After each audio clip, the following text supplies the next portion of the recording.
காலைல நைட்டே வந்துட்டோம். நைட் ஸ்டே பண்ணுற இடமும் சரியில்லை. இங்கே ஆர்கனைஸ் பண்ணுறது பார்த்தா 5 கேட்டகரியே மொத்தம் பிரிச்சுருந்தாங்க. 5 கேட்டகரி ஒரு கேட்டகரியில் 50 சைக்கிள் தரதா சொல்லியிருந்தாங்க. ஆனால் இங்கே வந்து பார்த்தா மொத்தமாகவே 100 சைக்கிள் தான் இருக்குது. இங்கே ஆர்கனைசேஷன் எதுவுமே சரியில்லை. போகிற வழியில் எங்கேயுமே தண்ணி பாட்டிலே இல்லை. அதனால நாங்கள் சைக்கிள்ஸ்லாம் ஸ்ட்ரைக் பண்ண ஆரம்பிச்சிட்டோம். பிளேயர்ஸ்லாம் போலீஸ் கிட்ட கேட்டதுக்கு கேஸ் எழுதா சொல்லியிருக்காங்க. ஏஎஃப்சியில் எழுதி தந்துருக்காங்க. ரீஃபண்ட் கேட்டதுக்கு தரேன் அப்படின்னு சொல்லிட்டு பேசிட்டு இருக்காங்க. என்னன்னு தெரியல.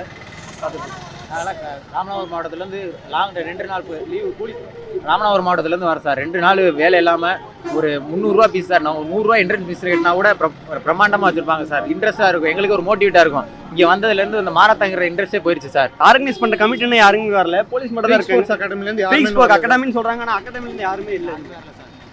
போலீஸ் மட்டும் தான் பேசிட்டு இருக்காங்க. ஒரு 4 பேர் தான் இருந்தாங்க. ரெஸ்பான்ஸ் கூட இல்லை சார். கடைசியில் ஸ்ட்ரைக் பண்ணதுக்கு அப்புறம் எல்லா போலீஸ் வந்தாங்க. அதுக்கு முன்னாடி 4 போலீஸ் தான் இருந்தாங்க. ஆர்கனைஸ் பண்றவங்க யாருமே கிடையாது. மறைக்க தான் சார் பாங்க. அப்படியே சார் சிவகுமார் லோயர் கேம்ப்ல வந்திருக்கேன். ஆனால் 2 மாதத்துக்கு முன்னாடி வந்து புக்கிங் நடந்துகிட்டே இருக்கு. ஆனால் அதில் ஹெட்லைன் என்னென்னு பார்த்தீங்கன்னா, தேனி மாவட்ட காவல்துறையும் ஒரு பிரைவேட் செக்டாரும் சேர்ந்து பண்ணிட்டு இருக்காங்க. எல்லாம் புக் பண்ணிட்டு வந்திருக்காங்க. கூட்டத்தை பார்த்தா அவ்வளவு கட்டுக்கடங்காத கூட்டம், நல்லா விழிப்புணர்வு, நல்லா மக்கள் வந்திருக்காங்க. ஆனால் எந்த முறையான ஒரு நடவடிக்கை எடுக்கலை. ஏன்னா தண்ணி பாட்டில் கிடையாது, இடையில குடிக்கவங்களுக்கு. அதே மாதிரி முறைப்படி என்னன்னா, அந்த 5 போல் இருக்கு, 5 போல்லையும் முறையா அனுப்பல, அனுப்பிட்டாங்க. பாதி பேர் இங்கே நிற்கிறாங்க, பாதி பேர் வெளியே போயிட்டாங்க, போயிட்டு இருக்காங்க. எந்த ஒரு முறையாவது கிடையாது. ஒரு கரெக்டான, ஆனா ஒரு 5 மணிக்குள்ள வந்திருக்காங்க. ஆனா 5 மணிலேருந்து ஒரு காவல்துறையோ மற்ற யாருமே இல்லை. இந்த இடத்துல ஆறு வராது, முறை நடத்துறவங்க முன்னாடி வரணும். ஆனா எல்லாருமே ஓடுறவங்க முன்னாடி வந்துட்டாங்க. எல்லாம் அட்வான்ஸா இருக்கு. எல்லாம் வந்து மக்கள் வந்து விழிப்புணர்வு நல்லா வந்தாங்க. ஆனா நிர்வாகம் வந்து சுத்தமா இதுல வரல. ஊட்டியில் வந்து மணி ரிட்டையர்டு விஏஓ. நாங்கள் நேஷனலுக்கும் ஸ்டேட்டுக்கும் அதுக்குள்ள ஓடிட்டுருக்கோம்.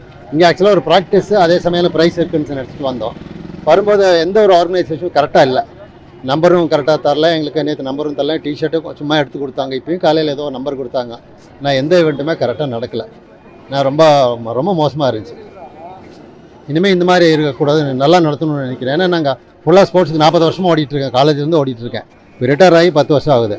இன்னும் ஸ்போர்ட்ஸுக்காக தான் வரோம், வேறு எந்த பெனிஃபிட்டுக்காகவும் வரல. எனக்கு நான் கரெக்டாக நடத்தி நல்லா பண்ணணும்னு நினைக்கிறேன். இனிமேல் இந்த மாதிரி ஒரு மோசமாக நடக்கக்கூடாதுன்னு சொல்லி நினைக்கிறேன். தேங்க்யூ.